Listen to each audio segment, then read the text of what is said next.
99.7 DJX, the Ben Davis and Kelly K Show podcast. All you have to do is turn it up on demand.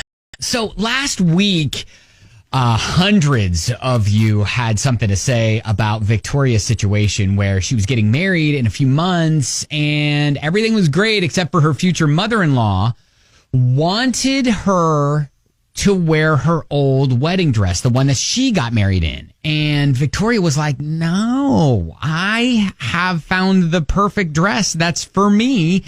And the future mother-in-law was just not having it. And in fact, was refusing to even be a part of the wedding and was calling her incessantly.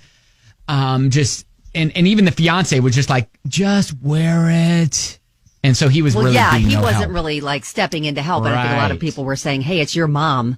Yeah. You need to step in. I mean, and we had, like I said, hundreds of people chiming in. And I mean, everything from people saying, look, this is not a family you want to be marrying into. You need to just run away and break up. To people, a lot of people mentioned boundaries. Like you need to set the boundaries early on, because it sounds like if she's this bent out of shape before you've gotten married, like what other issues along your married life is she going to want to try to butt herself into? Yeah. Is she going to want to name your kid?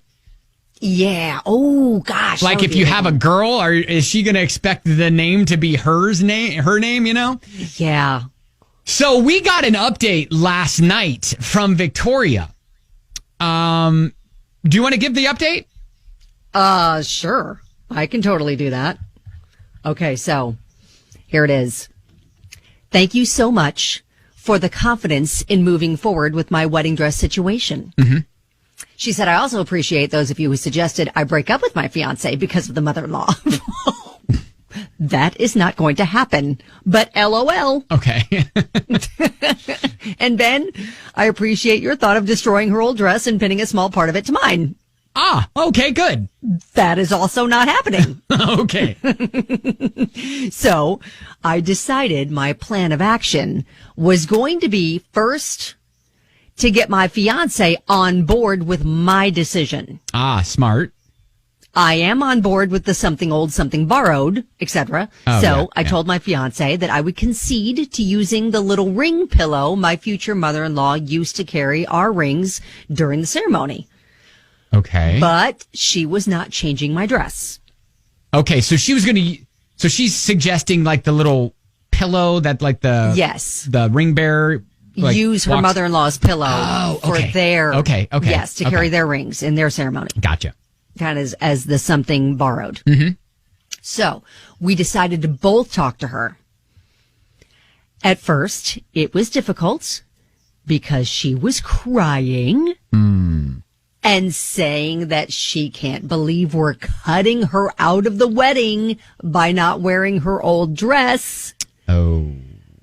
That I was disrespecting the family, et cetera, et cetera.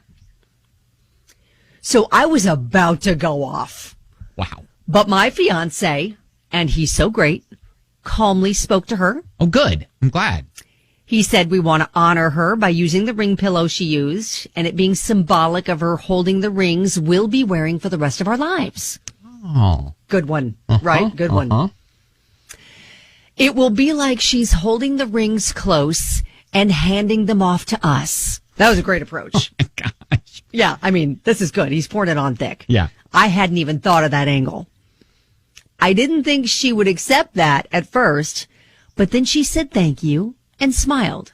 Okay. All right. That's good. We're getting places. She did say, although she was disappointed we weren't using her dress. Okay. She was happy we came to our senses and are honoring the family at the wedding. Oh, my God. Came to our senses. Yep. I bit my tongue and smiled. Okay, good.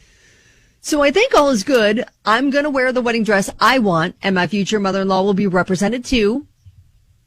Okay. Thank you for all the great advice. Okay. Victoria. Wow. She didn't really mention anything about setting boundaries for other things throughout the marriage. So maybe we're just going to wait and climb those hills when we get there. As we get there. Yeah. Maybe this was the first mountain that you needed to just achieve and you just are going to set yourself up for the future. I don't know.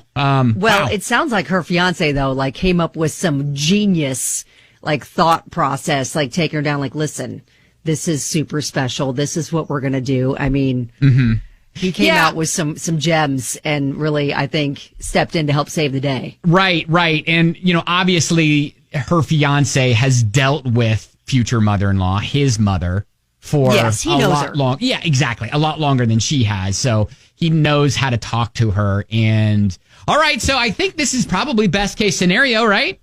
Well, yes. I mean, we never want them to break up, right? No, I mean, no. there are those suggestions like, just ditch him. This is never going to work out. But I think, she obviously had a sense of humor, took those little comments in stride. Right. And right. I'm really happy that it seems like she's going to be able to get the wedding that she wants, wear the dress that she wants. Mother-in-law is going to be there. There's not going to be any awkwardness or tension. All right. I feel like this is best case scenario, and I'm really happy about it. All right. Well, congratulations, Victoria. Thanks again for the update on that. And keep us posted.